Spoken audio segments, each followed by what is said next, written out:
오늘 오전에 하나님 말씀은 예레미야 14장입니다. 자, 예레미야 14장 1절부터 9절까지를 제가 이제 받들어서 읽겠습니다. 가뭄에 관하여 주의 말씀이 예레미야에게 임하니라. 유다가 애곡하며 그 성문들이 기운이 빠지고 그것들이 땅까지 거머쥐며 예루살렘의 부르짖음이 위로 올라가는도다.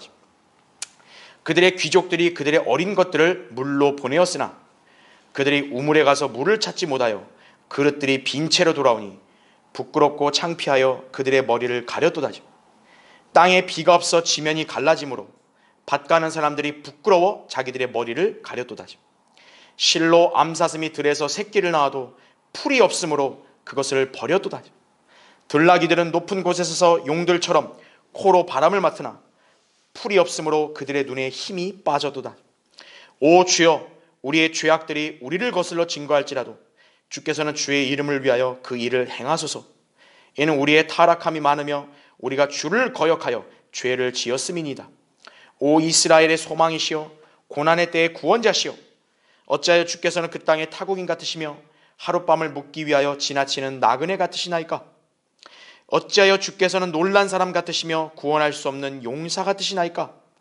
오 주여, 그러나 주께서는 우리 가운데 계시며 우리는 주의 이름으로 칭함을 받사오니 우리를 떠나지 마옵소서. 이렇게 말씀하고 있죠. 그렇죠? 하나님을 두려워하지 않고요, 멸시하고 살잖아요. 인간이 얼마나 이렇게 나약하고 고통 가운데 사는지를 알아야 됩니다. 그렇죠? 생수의 근원이신 하나님을 바라보라, 이 제목으로 말씀을 전하겠습니다. 지난 3월 22일 오전 11시 25분경 경북 의성군 안편명, 안계면 이 두 곳 야산에서 시작된 산불이 이후에 초속 10m가 넘는 강풍을 타고 북동부권 4개의 시군 지역으로 번졌습니다. 각종 언론 보도에 따르면 강풍, 고온, 그 다음에 건조, 이 모든 것들은 참 이렇게 산불을 진화하는데 악조건이죠. 자, 그런 기상 상황 탓에 이 산불은 바싹 마른 나무와 낙엽을 따라서 급속도로 이렇게 이동을 했습니다. 그러다 보니까 안동, 청송, 영양 그 인근의 내륙 지역뿐만 아니라 최초 발화지에서 80km나 떨어진 동해안 영도까지 피해 범위에 들었다고 그렇게 알려졌습니다. 그러니까 참 너무나 방대하죠, 범위가. 그죠? 이 몸집을 불린 이 괴물 산불이 한때는 초속 27m의 강풍을 타고 역대 최고치인 시간당 8.2km의 속도로 그렇게 이동했다고 합니다. 그러니까 엄청나게 빨리 번진 거죠. 산림당국은 즉각 산불 대응 3단계를 발령해서 매일 진화 헬기, 인력, 장비를 대거 동원해 진화를 하려고 노력을 했지만 이 강풍과 극도로 건조한 날씨 등의 이 열악한 조건이 맞물려서 진화 작업이 더딜 수밖에 없었습니다. 자, 그러다 보니 이 현장에서 진화에 수고하는 이 대원들의 피로가 누적될 수밖에 없겠죠. 심지어는 진화 작업을 하던 헬기가 추락을 해서 조종사가 사망하는 비극까지 벌어졌습니다. 인간의 노력이 이처럼 속수무책이다 보니 더 이상 할 수 있는 게 무엇이겠어요? 그렇죠? 하늘을 쳐다보면서 비 한번 시원차게 내려주십시오, 그 갈망밖에 없겠죠. 그렇죠? 그런데 너무나 감사하게도 지난 27일 목요일 오후부터 의성, 안동, 청송, 영양, 영덕 이 5개 시군 지역에 1에서 3mm가량의 아주 조그마한 비가 내렸다고, 그나마 참 천만다행인 소식이 전해졌죠. 그래서 일주일 만에 극적으로 반전이 되어서 헬기 운용도 아주 수월해진 까닭에 진화 작업에 탄력이 붙었습니다. 결국 진화율이 급속도로 상승하여 산불이 발생한 지 149시간 만에 가까스로 주부를 거의 완전히 잡아 진화되었다고 합니다. 그런데 아직도 안심할 단계는 아니라 그러죠. 이 강풍이 계속 이어지고 비가 더 많이 안 내리면 이게 언제 재발할지 모른다고. 이번 경북의 산불로 인해서 축구장 크기로는 63,245개, 여의도 면적의 156배의 국토가 다 불에 탔다고 합니다. 역대 최대 피해라고 집계가 됐어요. 인명피해는 더 늘었지만요, 저는 28일 기준으로 사망자가 29명, 중경상이 41명으로 총 70명이라고 이렇게 발표가 되었고요. 인근 주민은 3만 3천여 명이 긴급 대피를 했고 8천여 명이 아직도 대피소에 머무르고 있고 주택이나 공장, 문화재 등 시설물 3,481곳이 불에 탄 것으로 알려졌습니다. 인명뿐만 아니라 재산 피해가 얼마나 막대합니까? 그렇죠? 지금은 더 늘어났을 거예요. 자, 불 무섭죠? 그렇죠? 과연 인간이 불 앞에서 뭘 할 수 있을까요? 과학기술과 첨단 장비를 갖췄어도요, 이 바람이 가시지 않는다면, 이거요, 특히 비가 내리지 않는다면 얼마나 애간장이 타고 발을 동동 구를 수밖에 없겠냐고요. 그렇죠? 인간은 애꿎은 하늘만을 쳐다보면서 누구에게 비는지도 모른 채 그냥 비만 내려달라고 애원할 뿐이에요. 그냥 비만 내려주십시오. 이거죠. 누가 내려주는데요? 그거는 지금 생각할 겨를이 없는 거예요. 그냥 빨리 비만 내려주십시오. 이거죠. 그러나 비는 자연이 내리는 게 아닙니다. 하늘에서 누군가 내려주어야 합니다. 그분이 누구십니까? 온 세상에서 유일하게 창조주 하나님께서만이 비를 내리신다고 성경을 통해 말씀하고 있습니다. 시편 147편 8절에 그는 구름들로 하늘을 덮으시며 땅을 위하여 비를 예비하시고 산들을 위해 풀을 자라게 하시는도다. 이거죠. 물이 없다면 그 물을 주시는 근원이신 하나님께로 나와야 하는 것입니다. 예. 제발 그것 좀 깨달으라 이거예요. 그렇죠? 오늘 본문 가뭄의 극심함으로 인한 이 처절한 상황과 그로 인해 백성들을 위해 중보하는 예레미야의 기도를 지금 여기서 기록하고 있다 이거죠. 일찍이 하나님께서는 그들이 하나님을 잊어버리고 다른 신들을 경배하면 그분께서 진노하셔서 하늘을 닫아 비를 내려주시지 않을 것이라고 그렇게 경고를 했습니다. 신명기 11장 16절 17절에 이렇게 기록되어 있어요. 잘 들어보십시오. 너희는 스스로 주의하여 너희 마음이 현혹되지 않도록 하라.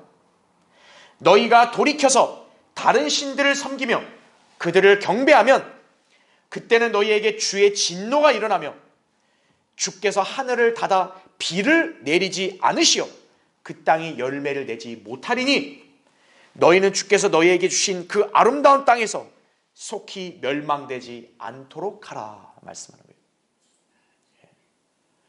하나님을 버린다? 하나님을 멸시한다? 하나님이 진노하시면요, 하늘을 닫아버리셨을 때 이 땅에 사는 사람은 비를 보지 못할 수 있는 거예요.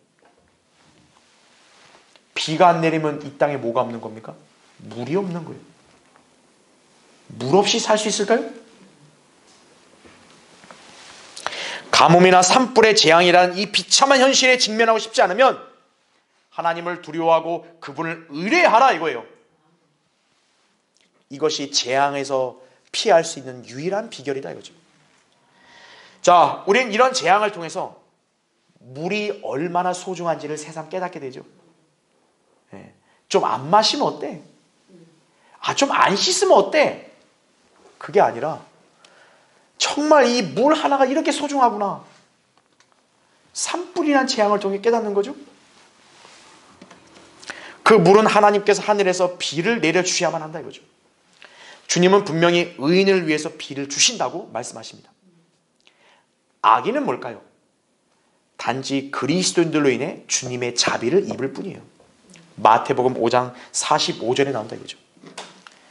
따라서 여러분은 이 사실을 믿는 성도로서 하나님의 은총을 구하고 이 땅의 삶을 누리기 위해 우리가 물을 풍족히 사용할 수 있도록 하나님께 늘 기도해야 되는 것이에요. 그래야 하나님의 전능하심을 다시 한번 온전히 신뢰하는 계기가 되길 바랍니다. 물이 소중하다. 물이 필요하다. 근원이 누굽니까? 하나님이시다. 그 하나님을 바라보라 이거죠. 자, 오늘 설교의 주제, 물을 주시는 하나님 없이 살 수 없는 인간이에요. 인간 좀 대단한 줄 알았더니, 자, 물을 주시는 하나님이 없이는 살 수 없다 이거죠. 살펴보겠습니다. 첫 번째, 가뭄 앞에서 무기력한 인간의 고통스러운 모습을 볼 수 있습니다. 여러분 거기 14장 잠깐 보세요. 1절에 보면 가뭄에 관하여 주의 말씀이 예레미야에게 임하니라 이렇게 나오죠. 그렇죠? 여러분 가뭄이 되니까 어떤지 거기 3절 보세요. 그들의 귀족들이 그들의 어린 것들을 물로 보내었으나 그들이 우물에 가서 물을 찾지 못하여 그릇들이 빈 채로 돌아오니 부끄럽고 창피하여 그들의 머리를 가려두다. 땅에 비가 없어 지면이 갈라지므로 밭 가는 사람들이 부끄러워 자기들의 머리를 가려두다 이렇게 말씀하죠.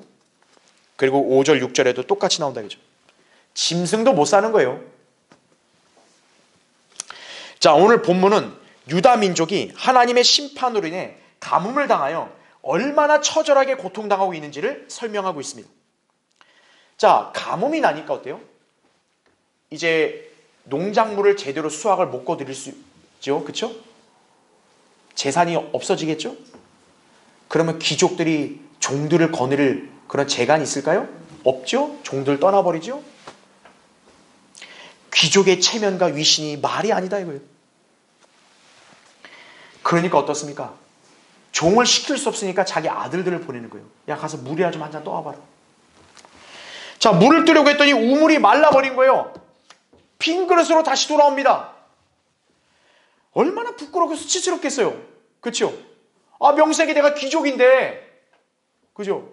명색이 부자인데 물 한 그릇도 못 마시네? 그죠? 물이 없는 상태에서 귀족이나 왕족이 무슨 소용이 있어요? 재물, 권세, 갈증 앞에서는 무용지물이다 이거예요. 사람들은 풍족하거나 거저 생기는 것에 대해 감사함을 모릅니다. 재산이나 건강이나 물, 그 외에 다른 자연의 혜택도 모두 자신의 능력과 운이 좋아서 생긴 것처럼 자만하는 것입니다. 결국 이런 자들은 하나님을 알지 못하는 어리석고 거만한 자들입니다. 하나님께서는 그런 자들이 얼마나 무기력한 존재인지를 알 수 있도록 다양한 방법으로 심판을 하시는데 그 중에 하나가 바로 가뭄이에요. 물을 안 주시는 거예요. 하나님께서 하늘을 닫아서 아예 비를 내려주시지 않는 것이다 이거죠. 자, 그런데 인간들은 비가 내리지 않아 땅이 갈라지는 이 극심한 가뭄 속에서도 끝까지 하나님은 찾지 않으려고 하는 거예요. 그저 자연현상이나 그냥 우연으로 돌리려는 경향이 강하다 이거죠. 결국 고통과 멸망을 자초하는 거예요. 하나님께 나와서 자백하고 회개하면 될 텐데 그건 안 하겠다 이거죠. 기우제도 지내보고 다른 별수는 다 써봐도 성경의 하나님 그건 안 가겠다. 그게 완악한 죄인의 본성이에요. 자, 아모스 4장 7절 8절에 이렇게 나옵니다. 또 추수가 아직 3개월이나 남았을 때 내가 너희에게 비를 멈추게 하노라. 내가 한 성읍에는 비가 내리게 하였고 다른 성읍에는 비가 내리지 못하게 했더니 어떤 땅에는 비가 내렸고 비가 내리지 않은 땅은 말랐느니라. 그리하여 두세 성읍이 물을 마시기 위해 한 성읍으로 걸어 들어갔으나 그들이 만족하지 못하였도다. 그러나 너희는 내게 돌아오지 아니하였도다. 주가 말하노라. 자연의 섭리와 날씨를 관장하시는 하나님을 인간들은 어떻게든 인정하지 않으려고 한다 이거죠. 당시 이스라엘 백성만이 아니에요. 오늘날 이 세상 죄인들 다 마찬가지다 이거죠. 하나님께서 비를 주시지 않는다면 인간들이 아무리 좋은 자연환경을 지닌 곳에 거한다고 할지라도 그 터전을 잃어버리게 됩니다. 일례로요, 미국의 뉴멕시코라는 곳에는 나바오족이라든지 또 유태 인디언들조차 깊이 아는 한 폐허 마을이 지금도 있어요. 자, 그 마을을 푸에브로 보니토라고 불러요. 인디언들이 콜로라도 이 강변에다가 이 마을을 만들고 이 빗물을 완만하게 흐르게 해서 여기 경사면에 배수로를 겸한 우회댐을 건설한 거예요. 그럼 이제 그 물이 저장이 되겠죠. 그렇죠? 그리고 AD 1000년부터 1276년까지요. 그 땅에서 옥수수를 경작해서 이 부족이 먹고 살았다 그래요.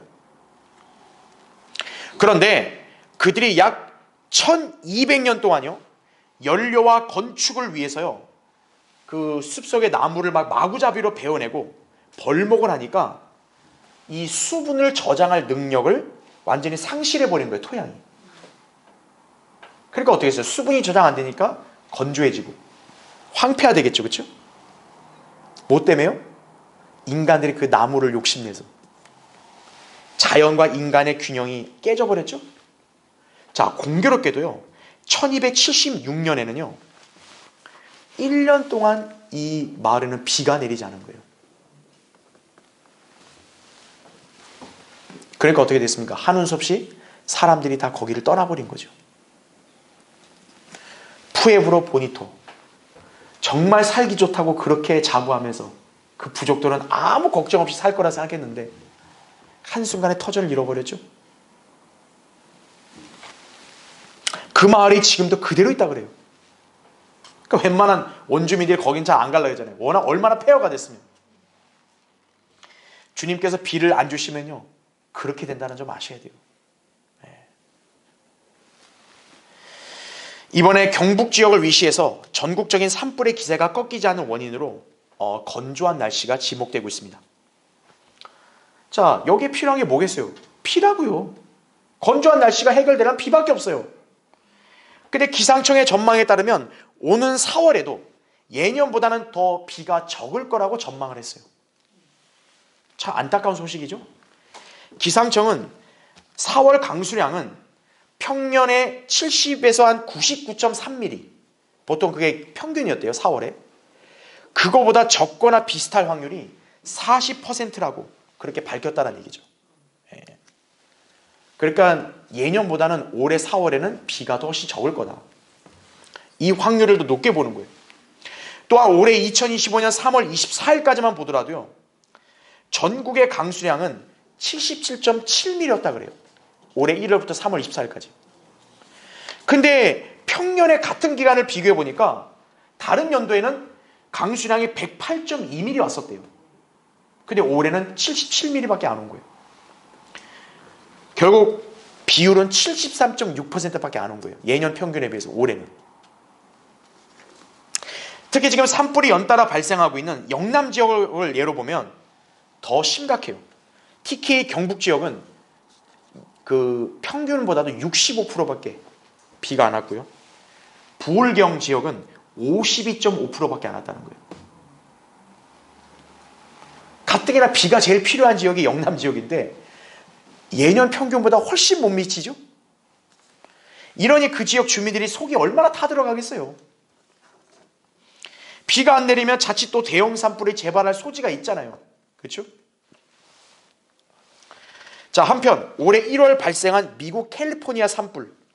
자, 이 캘리포니아 산불 역시도 적은 강수량으로 이 소화수 공급이 어렵다 보니까 이 진화에 무진 애를 먹은 거죠.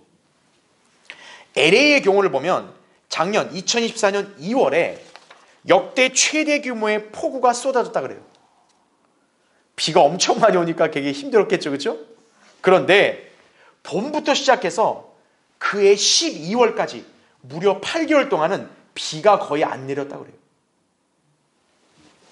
그 전까지 폭우가 와서 이거 너무 많아 문제입니다 그랬는데 어때요? 3월부터 12월까지는 아예 비가 안 내렸다고요. 그러니까 지표면이 어떻게 되죠? 바짝 말라버린 거죠. 습기가 없으니까 불이 더 잘 붙겠죠. 대형 산불을 진화하는 데 속수무책이었고 엄청난 재산과 인명피해가 속출할 수밖에 없었던 것입니다. 명색이 세계 최강대국인데 자연재해 앞에서는 맥을 못 추는 거예요. 자, 이것이 바로 인간이 하나님의 자비와 은혜 없이 얼마나 나약한 존재인지를 여실히 보여주는 대목입니다.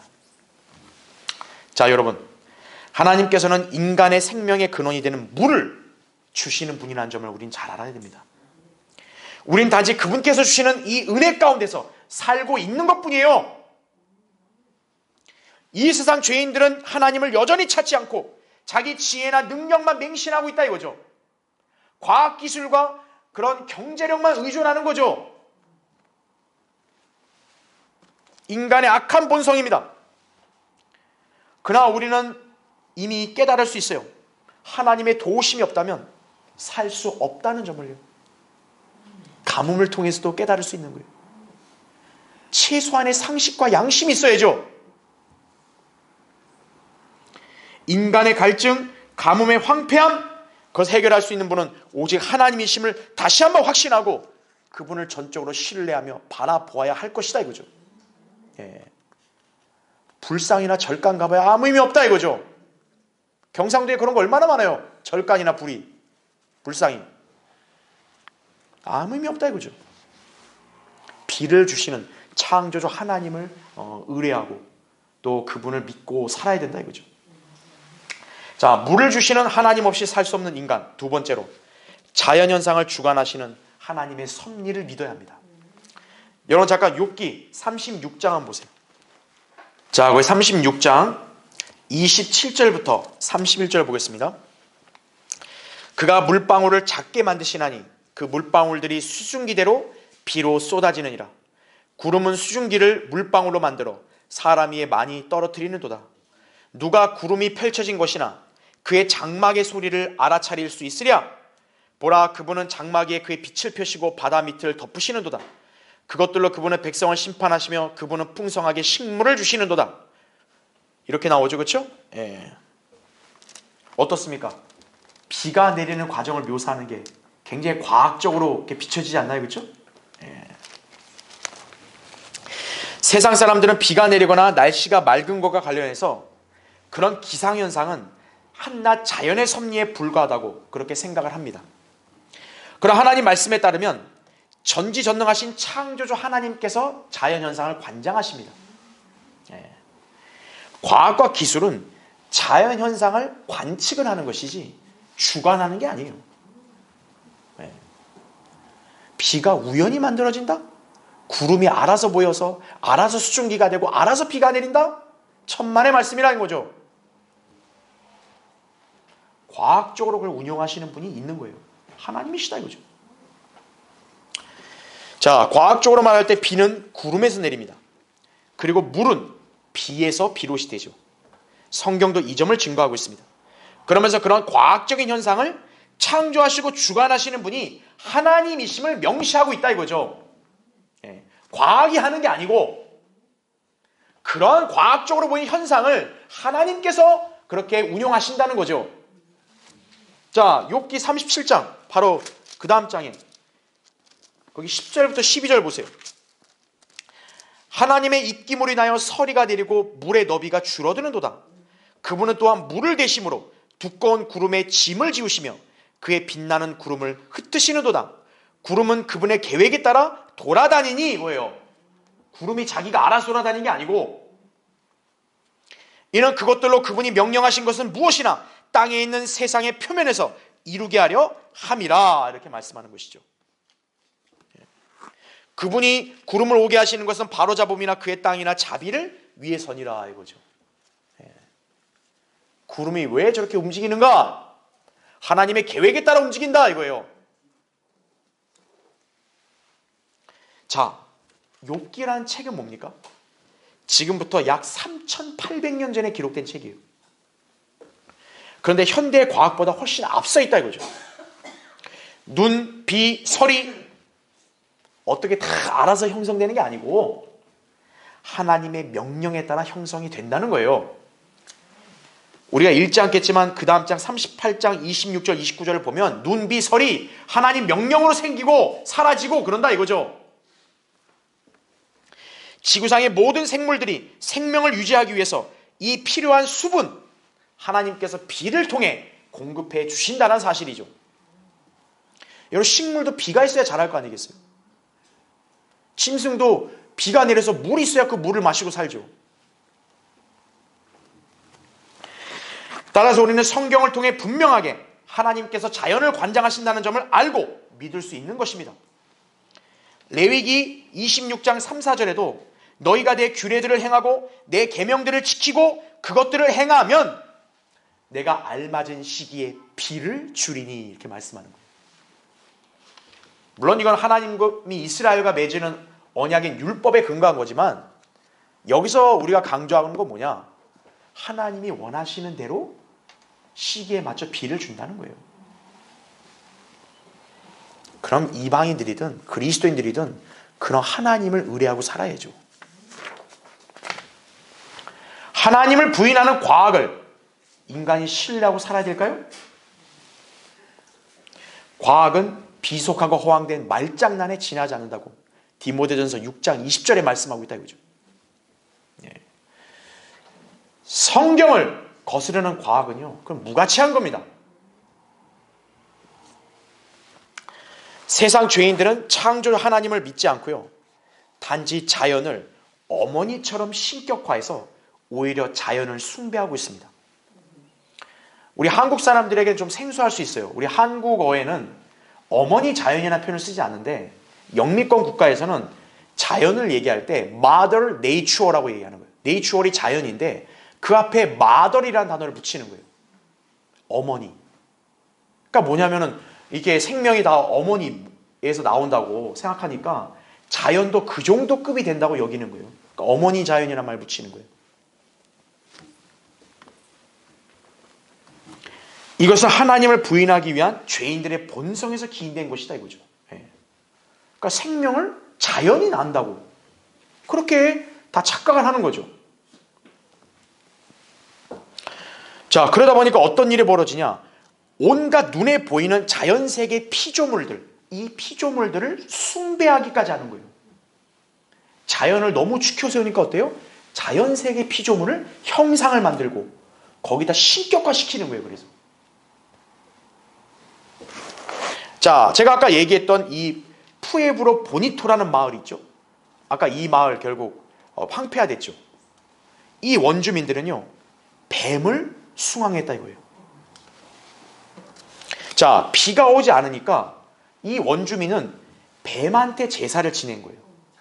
그래서 뱀을 불고 춤을 추고 독수리 깃털로 만든 모자를 쓰고 기우제를 지내고서 뱀을 사막에다가 딱 풀어주어 가게 한다 이거죠.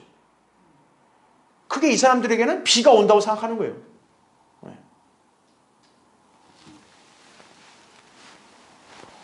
그럼 하나님께서 그들에게 비를 주시지 않으니까 어때요? 그들은 떠날 수밖에 없는 거죠. 아, 뱀을 잡고 그렇게 실컷 숭배하고 놀았는데 뱀이 비를 안 주네? 떠나버린 거죠. 아프리카도 마찬가지로 비가 오지 않으니까 어때요? 인간이고 짐승이고 모두 다 풀과 물을 찾아서 떠날 수밖에 없는 거죠. 비가 안 내리면 풀이 없잖아요. 말라 죽죠. 땅이 완전히 갈라지죠. 물이 없으면 살 수 없죠. 풀과 물이 있는 곳으로 다 떠나야죠. 하나님을 모르는 자들의 실상이 바로 이거예요. 엘리야 선지자, BC 910년경에 사역했던 선지자였습니다. 당시 북왕국 이스라엘은 가장 사악한 왕이었던 아합과 그의 아내 이세벨로 인해서 바알 숭배가 만연했었습니다. 자, 그러니까 하나님께서 어떻게 한 거예요? 그 북왕국 이스라엘을 심판하셔서 가뭄이 일게 하신 거예요. 하루 이틀이 아니라고요. 자, 난세는 영웅이 나오죠. 왜 엘리야가 하필 그 시기에 나왔겠어요?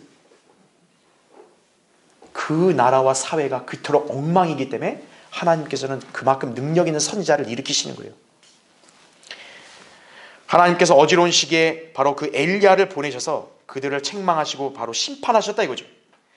엘리야는 이스라엘의 이슬과 비는 하늘에서 하나님께서 주신다는 것을 알았다 이거죠. 그래서 자신의 기도를 하나님께서 모두 들어주신다는 것도 확신했던 거예요. 그래서 그 엘리야가 아방 앞에 서서 이렇게 선언한 거예요. 내가 그 앞에 서서 섬기는 이스라엘의 주 하나님께서 살아계시거니와 내 말이 없으면 수년 동안 이슬도 내리지 않겠고 비도 오지 아니하리라. 엘리야가 허풍 떨었을까요? 정말 그렇게 된 거죠. 자, 이 부분에 대해서 한번 찾아보겠습니다. 여러분 야고보서 5장 한번 보십시오. 자, 야고보서 5장 여기 17절부터 18절 보겠습니다. 자, 구약의 엘리야 때 있던 이런 역사적 사건을 여기 야고보서에서 재차 언급한 것은 예사롭지가 않습니다.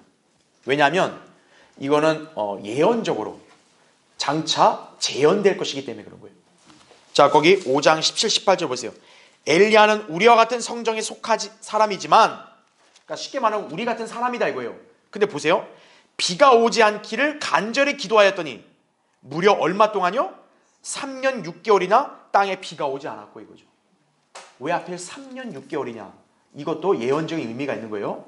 그냥 18절 다시 기도하였더니 하늘이 어떻게 됐어요? 비를 내려 땅이 열매를 내었느니라 말씀하는 거죠.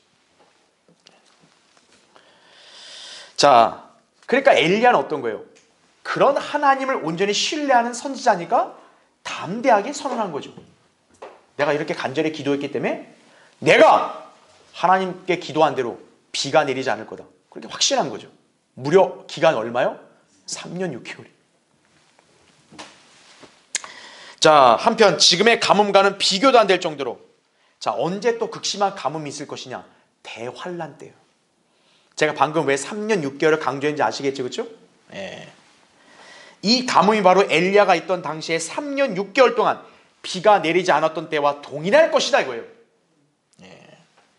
실제로 대환란 때는 두 증인 엘리야가 내려오죠. 그렇죠? 예. 자, 그때 지상의 고통이 얼마나 극심하겠습니까? 그렇죠? 대환란 때 농사 꿈도 못 꾸겠죠. 특히나 산불을 진화할 수 있을까요? 비가 안 오는데? 그러나 주님께서 재림하시면 마치 엘리야의 기도로 비가 내렸듯이 비가 풍족하게 내릴 것입니다. 3년 6개월가 안 내렸다 그랬죠? 3년 6개월이 바로 대환란 후 3년 반이죠. 대환란이 끝나면 어떤 거예요? 다시 기도했을 때 비가 세차게 내린다는 얘기죠. 그래서 시편 68편 9절에는 오 하나님이여 주께서는 흡족한 비를 내리시어 주의 유업이 곤비할 때 주의 유업을 견고하게 하셨나이다 이거죠. 대환란 때는 3년 이상이 비가 안 오니까 얼마나 황폐하겠어요. 근데 하나님께서 은총을 베푸셔서 비가 내림으로써 다시 살만하게 되는 거죠. 자, 요엘 2장 23절에는 그거를 뭐라고 지칭하냐? 이른 비와 늦은 비예요. 각각의 비가 시기에 따라 내려야 되는데 그게 안 내렸잖아요. 그러니까 이제 대환란 끝에 뭡니까? 그게 한꺼번에 내린다는 거죠. 이른 비와 늦은 비. 그래서 요엘 2장 23절에 너희 시온의 자녀들아 그때 즐거워하고 너 주 너의 하나님을 기뻐하라. 이는 그가 이른 비를 너희에게 적절히 주셨으며 또 그가 너희를 위하여 비를 내려주시되 이른 비와 늦은 비를 첫째 달에 내리게 하실 것임이라 말씀하는 거죠. 그동안에 안 내렸던 비가 그 한 달 안에 어떤 거예요? 한꺼번에 내리는 거예요. 환난 성도들은 얼마나 반갑겠어요 그게. 그렇죠? 그러니까 예언적으로 그런 의미가 있다는 점 아셔야 됩니다. 자, 아무튼 이렇게 비를 내리게 하고 또 안 내리게 하는 거 누가 하시는 거예요? 하나님이 하시는 거예요. 인간이 하나님 없이 살 수 없다는 것을 비를 주시는 대목을 통해 우리 확신할 수 있습니까? 우리는 물의 소중함을 잘 알고 있습니다. 그 물의 근원이신 분이 바로 우리가 믿는 하나님이십니다. 비는 하나님께서 관장하시는 것입니다. 그래서 주님께서는 때때로 인간들로 하여금 이런 자연현상의 심각성을 통해 가르쳐 주시기도 하는 것입니다. 인간은 과학이나 지식, 기술을 자랑하지 말고 창조주 하나님을 인정하며 그분을 믿어야 하는 것입니다. 자, 물론 세상 죄인들은 그분을 모르기 때문에 엉뚱한 짓만 일삼겠지만 우리는 그들에 대해서 기대 걸 필요 없어요. 진리를 아는 성도로서 우리는 하나님 섭리를 믿고 그분을 온전히 신뢰하며 기도하는 것이다 이거죠. 그렇죠? 네. 자, 물을 주시는 하나님 없이 살 수 없는 인간. 세 번째, 비를 주실 수 있는 하나님의 자비를 구해야 하는 거예요. 오늘 우리 다시 예레미야 14장 7절 9절 돌아와 보시면요. 예레미야가 이렇게 기도하는 거예요. 오 주여, 우리의 죄악들이 우리를 거슬러 증거할지라도 주께서는 주의 이름을 위하여 그 일을 행하소서. 이는 우리의 타락함이 많으며 우리가 주를 거역하여 죄를 지었음이니이다. 오 이스라엘의 소망이시여 고난의 때의 구원자시여 어찌하여 주께서는 그 땅의 타국인 같으시며 하룻밤을 묵기 위하여 지나치는 나그네 같으시나이까? 어찌하여 주께서는 놀란 사람 같으시며 구원할 수 없는 용사 같으시나이까? 오 주여, 그러나 주께서는 우리 가운데 계시며 우리는 주의 이름으로 칭함을 받사오니 우리를 떠나지 마옵소서. 이거죠. 현재 이 세상은 하나님을 멸시하고 죄악을 탐닉하는 인간들로 인해 하나님의 진노의 심판을 자초하고 있습니다.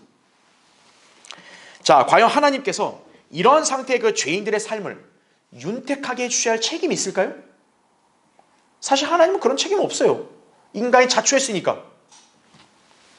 그러나 하나님께서는 의인들에게 내려주시는 비의 혜택을 악인들도 거저 받을 수 있도록 자비를 베푸시는 거예요.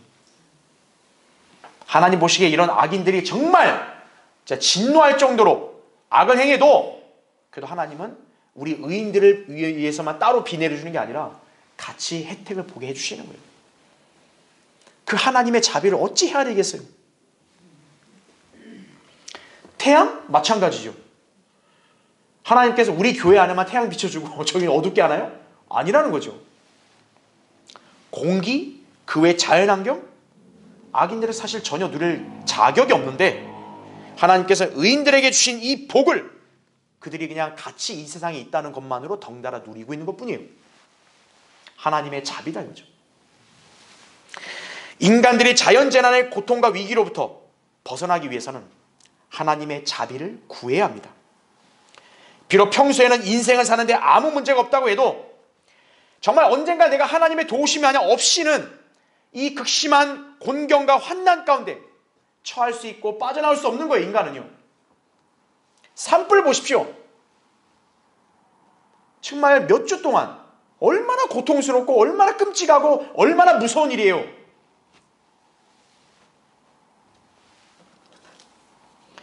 찌든 가뭄으로 인해 흉년이 들었을 때 그 농부들의 타들어가는 심정을 누가 공감할 수 있겠어요? 산불 화마를 겪어서 자기 집과 재산이 다 타버린 그 이재민들, 그들의 슬픔과 절망을 우리가 어찌 감히 그거에 대해서 왈가왈부할 수 있겠냐고요. 이 나라 국민들이 열망해야 되는 게 뭔가 이거예요. 하나님의 자비입니다. 하나님 자비를 베푸소서. 우리를 불쌍히 여기시어 비를 내려주십시오. 이거밖에 없는 거예요. 이 땅에 물이 부족하지 않도록 간구를 해야 된다 이거죠. 하나님의 자비를 얻기 위해서는 먼저 자신의 죄들을 회개하고 하나님께 용서를 구해야 한다 이거죠.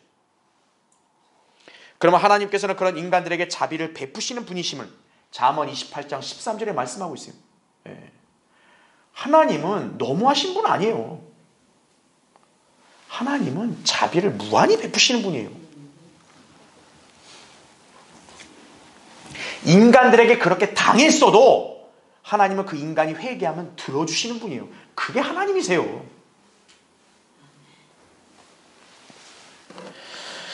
거듭나지 않은 죄인들, 우선적으로 하나님을 두려워하지 않고 주 예수 그리스도를 믿지 않고 자연이나 과학이나 돈이나 온갖 형태의 미신을 숭앙했던 그런 죄를 회개해야 한다 이거예요.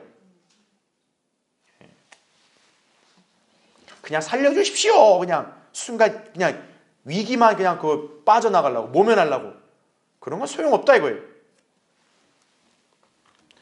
하나님을 멸시하고 복음을 거절하고 우상을 숭배했던 그런 죄를 회개해야 된다 이거예요.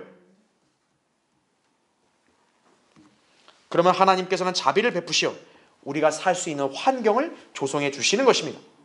이것이 진정으로 이 세상의 인간들이 살 길이다 이거죠. 살 길.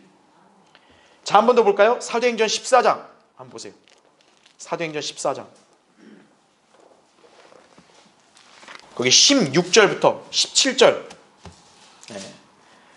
그 전까지는 하나님을 잘 몰랐을 수 있다 이거예요. 복음도 몰랐을 수 있다 이거예요. 그러나 이제는 알아야 된다 이거예요. 보십시오. 16절. 지나간 때는 하나님께서 모든 민족이 자기들의 길로 가는 것을 허락하셨지만 그분은 자신을 증거 없이 내버려 두지 않았으니 이거죠.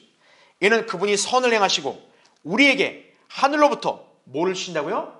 비와 풍요한 계절을 주시며 음식과 기쁨으로 우리의 마음을 채우셨음이니라고 하더라, 이렇게 말씀하는 거죠. 비와 계절을 누가 주시는 거예요? 하나님이 주시는 거예요. 인간으로 하여금 음식을 누가 먹게 하시는 거예요? 하나님이 먹게 하시는 겁니다. 우리 그리스도인들도 이 나라 가뭄으로 인한 위기와 또 고통에 대한 책무가 있어요. 그것은 바로 진리를 아는 사람으로서 우리도 주님께 믿음으로 간절히 기도해야 되는 것이에요. 아예 저긴 나하고 상관없잖아요. 그게 아니다 이거예요. 이스라엘에 3년 반이나 비가 오지 않아서 가뭄이 극심할 때 엘리야 선지자가 칼멜산에서 바알의 선지자 450명과 능력 대결을 벌였습니다. 이때 하나님께서는 누구의 기도에 응답하셨을까요? 450명이에요? 아니면 엘리야 한 명이에요? 엘리야의 기도라고. 그는 450명을 하나님 능력으로 죽였죠. 게다가 그는 아합 왕에게 이제 올라가서 먹고 마시소서, 많은 빗소리가 있나이다, 열왕기상 18장 41절에 그렇게 말씀하고 있다고요. 이게 얼마나 놀라운 일이겠어요? 제가 아까 얘기했죠. 엘리야 때 비가 얼마나 안 왔어요? 3년 이상이나 안 왔다고요. 엘리야가 바알의 선지자들을 다 척결하고 나서 아합에게 했던 거, 이제 많은 빗소리가 있다 이거예요. 여러분, 당시 그 말이 실감이 왔겠어요? 3년 이상 가뭄으로 고통이 말도 아닌 그때 많은 빗소리가, 빗소리? 소리도 못 들어본 지 3년이나 됐는데 어떻게 믿을 수 있었겠냐고요. 그러나 엘리야는 칼멜산 정상에 올라가서 몇 번 기도한 줄 아십니까? 7번이나 기도한 거예요. 그래서 잠시 후에 어때요? 큰 비가 내렸다고 열왕기상 18장 45절에 나옵니다. 몇 번이요? 7번. 왜 하필 7번일까요? 대환란의 기간이 7년이기 때문에 예언적으로 그걸 암시해 준 거예요. 자, 의인의 기도의 역사죠. 그렇죠? 하나님께서는 그분의 자녀들을 인도하시고 돌보십니다. 이 땅에서 누구보다 풍성한 삶을 살 수 있도록 필요를 채워주시는 분이 바로 우리의 목자이시죠. 여기에는 생명의 필수적인 자연환경 예외 아닙니다. 주님께서는 죄인들을 심판하시면서도 우리 자녀들에게는 피할 길을 마련하시는 분이에요. 우리는 세상 죄인들처럼 염려하지 않습니다. 왜냐하면 하나님께서는 우리를 위해서 공기, 빛, 물을 풍족하게 주시기 때문이라는 거예요. 그렇죠? 우리는 그 사실을 믿고 주님께 모든 걸 맡기고 기도하면 되는 것이에요. 이 땅에 성경대로 믿는 그리스도인들만이 유일한 희망입니다. 세상 정부, 공공기관, 연구소, 종교단체 다 무기력해요. 이번 경북 산불 보세요. 정부나 저는 국회가 있어봐야 뭐 하나요? 다 쓸모없는 거죠.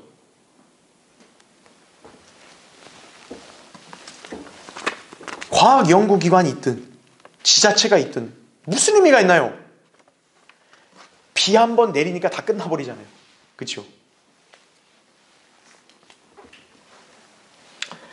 자, 그 비를 하나님께서는 어떻게 내리시기도 하냐? 신실한 성도들의 믿음의 기도로 내리시기도 하는 거예요. 하나님 앞에서 여러분의 가치는 이렇게 대단한 것입니다. 그런데 여러분은 과연 주님께 얼마나 간절히 기도하셨습니까? 기도는 해야겠으니 기도하자, 그냥 이런 식으로 의례적으로 하셨나요? 아니면 자신과 무관하다든지 그냥 자연현상이 어떻게든 알아서 돌아가겠거니 그냥 생각하면서 방관하셨습니까? 이제 주님께 모든 소망을 두고 그분을 기다리며 기도하셔야 한다 이거죠. 거기 14장 예레미야 22절에 이렇게 나온다고. 보세요. 아까 우리 읽었던 본문에서 14장에서 22절에 자, 결국 예레미야가 어떻게 하나님께 고백하냐? 이방인들의 헛된 것들 가운데 비를 내리게 할 수 있는 자가 있나이까? 아니면 하늘들이 소나기를 줄 수 있나이까? 오 주 우리 하나님이여, 주께서 그분이 아니시니까? 그러므로 우리가 주님을 기다리오니 이는 주께서 이 모든 것들을 지으셨음이니이다 말씀하는 거예요. 예레미야가 묻죠. 이방인들 중에 이 헛된 것들 중에 비 내린 사람이 있냐? 하늘에서 내리지 않냐 이거죠. 누가요? 주 하나님이 내리시는 거예요. 이 말씀을 믿는 사람이 바로 그리스도인입니다. 자, 여러분, 자연현상은 하나님의 섭리에 달려 있습니다. 이 나라의 가뭄도 비를 주실 수 있는 하나님의 도우심만으로 해결할 수 있습니다. 여러분은 얼마나 하늘을 쳐다보십니까? 개개인의 삶의 난관에서만이 아니라 땅의 재앙과 위기 등이 닥칠 때 여러분 가장 먼저 뭘 하십니까? 하늘을 보세요? 주님을 쳐다보세요? 자연이나 과학이나 정부나 교육이나 종교 그 어떤 것도 우리에게 물을 주지 못해요. 생수의 근원이신 주님을 믿고 그분을 구해야 되는 것이 그분께. 다른 것들을 생각할 필요 없어요. 이 나라의 꼴불견 정치인들 다 쓸모없는 작자들이에요. 우리의 믿음만이 필요한 때다 이거죠. 여러분의 믿음의 기도가 이 나라와 이 민족을 구할 수 있다는 점 아셔야 돼요. 자, 결론을 맺겠습니다. 하나님께서는 자연을 관장하시는 분이십니다. 그러나 사람들은 그러한 사실을 애써 부인하려고 하는 것이 문제예요. 양심이 화인맞은 죄인들의 기본적인 심성이 그래요. 어떤 사람이 누군가에게 비가 오지 않으면 사람들이 하염없이 하늘만을 쳐다보는 것은 하늘에 비를 주시는 하나님이 계시기 때문이라고 그렇게 말을 했어요. 잘했죠? 그러자 이 사람이 즉시 반박을 하는 거예요. 비가 위에서 내려오기 때문이지 하늘에 하나님이 있기 때문에 하늘을 쳐다보는 게 아니야. 아이고 참 잘나셨네요. 그죠? 인간이 하나님을 거부하려는 궁색한 변명에 지나지 않죠. 하나님이 내려주는 게 아니야. 그냥 비가 위에서 내리는 거지. 이거예요. 그럼 왜 지금은 안 내리죠? 인간이 얼마나 치졸하고 한심한지 알 수 있는 대목이죠. 이게. 그죠? 자, 거듭나지 않은 불신자들은 그렇다 치더라도요. 하나님의 말씀을 믿는다고 고백하는 사람들 안에 믿음이 없다. 그건 이 시대의 가장 심각한 문제입니다. 기도한다고 하면서도 정작 그 기도가 하나님께 상달된다고 믿지 않는 거예요. 그래서 수많은 성도들의 기도가 무수히 허공에 퍼지면서 겉돌고 있는 경우가 빈번하다 이거예요. 분명히 가뭄을 해결할 수 있도록 비를 주시는 하나님께 기도하는 것만이 해답인데 그 해답을 정작 알면서도 사용하지 못하는 것과 같다 이거죠. 우리 그리스도인들 가운데서 이런 형식적인 믿음이 있다면요, 경계를 해야 되는 거예요. 자, 지금은 제가 자연현상에만 국한해서 예를 들었지만 여러분 개개인의 삶도 마찬가지예요. 여러분 성경 말씀에 있는 약속을 다 들어서 배우고 알았다 이거예요.